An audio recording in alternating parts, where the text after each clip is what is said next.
Plusieurs records ont été battus ces derniers mois concernant les montres, notamment au marteau de Philips.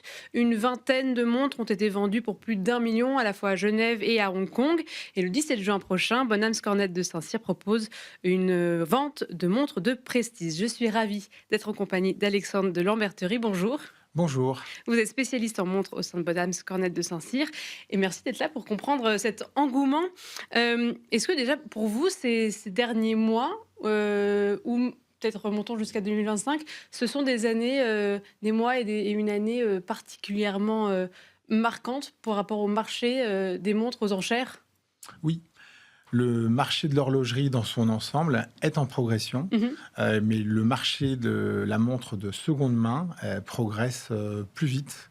C'est un marché qui Que les représente montres neuves. que les montres neuves, Ok. exactement. On constate en fait ces 2-3 dernières années des croissances moyennes de l'ordre de 10%. Et en 2025, le marché de l'horlogerie de seconde main atteint 28 milliards d'euros, exactement. Quand on parle de l'horlogerie de seconde main, c'est particulièrement pris par les enchères ou il y a d'autres échanges qui se font? Il faut considérer en fait dans son ensemble les maisons de vente aux enchères, les plateformes de revente sur Internet et également des magasins qui ont pignon sur rue, par exemple. Et donc là, donc c'est progression de 10% depuis les dernières années. Donc forcément, dernières années, derniers mois, c'était particulièrement fort. Comment est-ce que vous expliquez ça, tout simplement? Il y a un engouement certain pour l'horlogerie de manière générale. Oui. Il faut savoir que pour la femme, la montre, c'est un bijou qui va être complémentaire de ses autres bijoux. Ça va être également complémentaire d'une tenue, de son sac à main, par Mhm. exemple. Et pour l'homme, c'est vraiment le seul et l'unique bijou.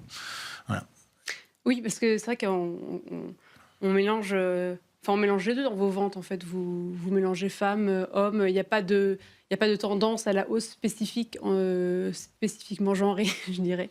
On a un engouement autant Autant pour l'un que pour masculin l'autre. que féminin. C'est la raison pour laquelle, dans les ventes que nous organisons chez Bonhams Cornet de Saint-Cyr, on s'efforce de proposer des montres autant pour hommes que pour femmes, mais également autant de montres sportives ou classiques, Oui. des montres plutôt contemporaines et également des montres vintage, histoire que tout le monde puisse y trouver Ouais, montre à son compte. poignet.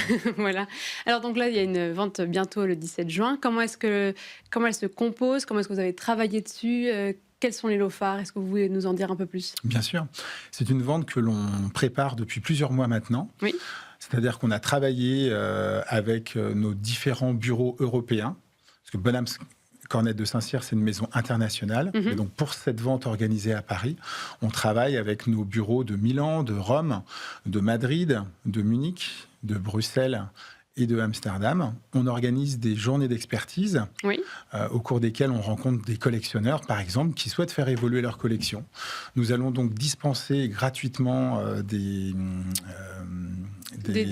moments des- d'expertise, oui, d'analyse et des des estimations. estimations. On va leur donner également des conseils. Il faut imaginer que parfois, vous avez des personnes qui héritent de quelque chose, ils ne savent pas ce que c'est, ils ne savent pas d'où ça vient, quelle est l'histoire, et ils vont venir nous voir pour nous demander conseil. Voilà, donc cette vente, elle s'articule autour de pièces qui viennent de différents pays européens. La pièce la plus abordable, on va dire, de cette vente est à 2 000 euros et Estimation 2 000 euros. la plus chère en estimation basse à 120 000 euros, exactement. Et ça, ce serait pour quel modèle? Ce sera pour le modèle Rolex Daytona Oui. avec un cadran exotique dit Paul Newman. D'accord. Ça, par exemple, pourquoi est-ce qu'on l'estime à ce prix-là? Est-ce que c'est quel collectionneur ça va concerner? C'est une pièce qui fait vraiment partie du Saint Graal pour tout collectionneur. Peu de modèles avec ce cadran en particulier ont été fabriqués. Il faut savoir qu'en fait, c'est une pièce qui date des années fin des années 60, début des années 70. Là, en l'occurrence, ce modèle-ci, il date de 1968, c'est la référence 6239. Et avec ce cadran dit Paul Newman, il y avait grosso modo 30% de montres avec ces cadrans. Les cadrans standards représentaient, eux, 70%. Voilà. Et en fait, ce modèle a une cote très importante, du fait que la femme de Paul Newman lui a offert ce modèle en 1969. Mhm. Il l'a porté, je crois, sur le tournage du film Virage. Oui. C'est comme ça que c'est rentré dans l'histoire. Parce que qu'est-ce que vous regardez justement? Nous avez parlé de ces cadrans, donc cet élément de rareté. Qu'est-ce qui rentre d'autre dans l'analyse de l'expertise d'une montre? Ce qui va rentrer en ligne de compte, ça va être l'état de la montre. Ça va être par exemple si des éléments ont pu être changés. Par exemple des aiguilles, si le bracelet est également d'origine. Ensuite, on va regarder qu'est-ce qui accompagne la montre. Mm-hmm. Par exemple, si la montre est accompagnée de son écrin d'origine et de son certificat de garantie. Ouais. On a aujourd'hui des clients qui sont de plus en plus avertis et qui souhaitent investir et également, bien sûr, se faire plaisir dans des montres que l'on considère full set, c'est-à-dire la montre accompagnée de son écrin d'origine et de son certificat de garantie d'origine. Donc ça va forcément avoir une valeur beaucoup plus élevée. Tout à fait, exactement. Et aussi en termes de... Parce que ce qui est beau aussi dans ce monde des enchères et de la seconde main, c'est quand même d'avoir aussi le sentiment que l'histoire est passée, une petite patine ou quelque chose comme ça. Est-ce que ça joue? Ou ça joue au contraire, on veut que la chose soit impeccable avec... Alors, vous avez différentes catégories de sélectionneurs, de collectionneurs, mais les gens sont attachés effectivement au fait que la montre puisse avoir une patine. Dans cette vente, par exemple, nous avons 2 modèles Omega Speedmaster de la fin des années 50, avec une patine que l'on dit tropicale. D'accord. En fait, le cadran, initialement, il est noir.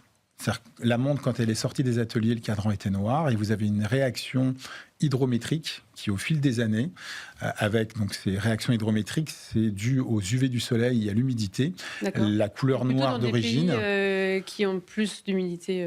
Par exemple, dans la météo, donc c'est pour ça que vous appelez ça tropical. On appelle ça tropical, exactement, c'est tout à fait ça. Et donc là, ces cadrans, ils virent du noir au marron, par exemple. D'accord.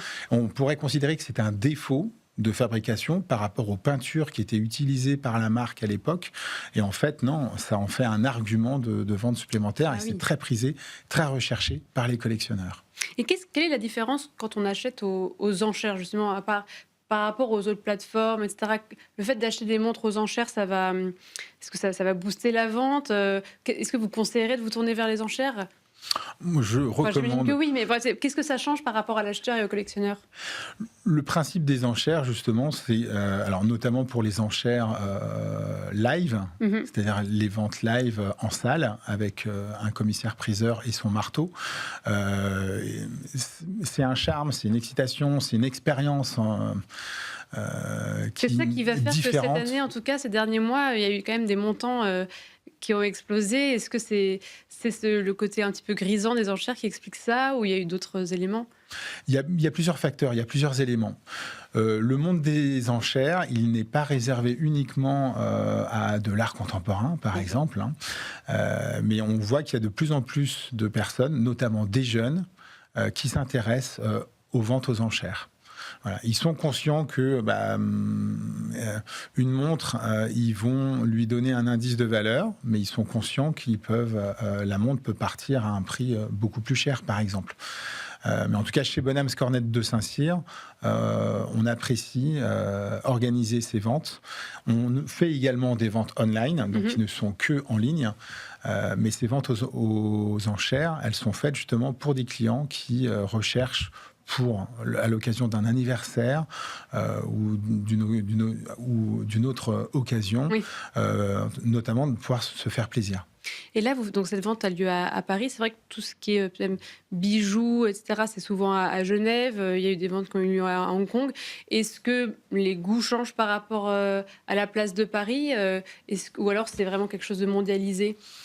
Chez Bonhams Cornette de Saint-Cyr, c'est très mondialisé. On est une maison de vente internationale. Paris ou autre part, finalement, ça ne va pas changer grand-chose en termes d'attractivité. Un client, ou un collectionneur qui recherche un modèle particulier, qui soit en vente à Hong Kong, à Genève ou à Paris, s'il veut vraiment cette montre, il se positionnera dessus. En fait, Paris, oui, bien sûr. On a énormément de clients américains, notamment, qui viennent acheter dans nos ventes parce qu'ils ne trouvent pas chez eux certaines pièces de marques peut-être un peu plus confidentielles. Notamment des marques comme Breguet ou comme Vacheron Constantin. Oui, parce qu'en France, bon, on n'est pas très loin de la Suisse, mais c'est vrai C'est qu'on vrai, a quand ouais. même une histoire, un patrimoine horloger qui est quand même assez fort. Tout à fait. L'horlogerie ne vient pas que de Suisse, elle vient également du Jura français. Mais donc cette clientèle internationale, elle recherche des pièces qu'elle ne trouvera pas en fait sur son marché.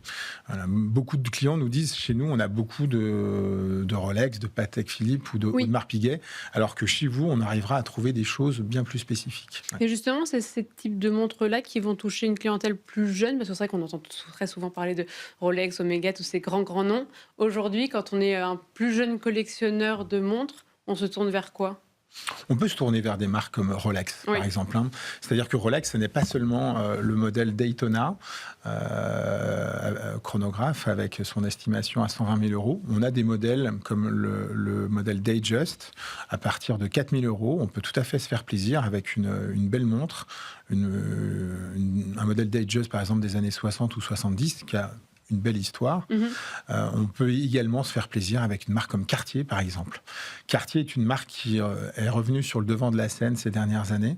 Et l'avantage de cette marque, c'est qu'elle propose une collection qui est à la fois complète et très riche. Du modèle Tank au modèle Colisée, Vendôme, Cougar ou Panthère. Si aujourd'hui on voulait... vous n'allez pas nous donner des conseils, mais une petite marque qui, pour vous, progresserait bien dans le temps et serait un investissement intelligent. Est-ce que vous auriez vous penseriez à quelques modèles qui aujourd'hui ne font pas forcément les plus grands prix? Alors aujourd'hui, il est difficile d'analyser le marché et de savoir ce qui, à l'avance, pourra... Oui, vous n'avez pas de boule de cristal, mais on n'a pas de boule de cristal, vous commencez à déceler des petites tendances. Une marque comme Cartier, oui. C'est une marque que l'on recommande, que l'on suggère. Pas nécessairement parce que c'est une marque française à la base. Vous avez une marque également comme Tudor. Tudor, il faut savoir que c'est une marque qui appartient au groupe Rolex, avec une histoire assez intéressante. C'est-à-dire que la marque Rolex est née à Londres, fondée par Hans Wilsdorf. Quand ils ont décidé de déménager en Suisse, à Genève, ils avaient besoin de nouveaux ateliers. Ils ont racheté des ateliers. Et un savoir-faire. Et Hans Wilsdorf a donné le nom à cette marque de Tudor, parce qu'il était lui-même... il appréciait énormément la famille des Windsor, ayant vécu à Londres. Et donc la marque Tudor a toujours été un peu le laboratoire de la marque Rolex. C'est la raison pour laquelle leur positionnement prix est en dessous de Rolex. Mais pour un savoir-faire qui peut être presque équivalent alors. Exactement. Parce que les modèles Tudor, vous avez le boîtier, c'est du Rolex, le cadran, c'est Rolex, les aiguilles également, juste le mouvement qui n'est pas Rolex. Merci beaucoup. On va continuer à suivre du coup cette évolution, cette tendance des montres. Merci beaucoup Alexandre de Lamberterie. Je rappelle que vous êtes spécialiste en montres au sein de la maison de vente aux enchères Bonhams Cornette de Saint-Cyr. Et merci à vous toutes et tous de nous avoir suivis. C'était Arrêt Marché.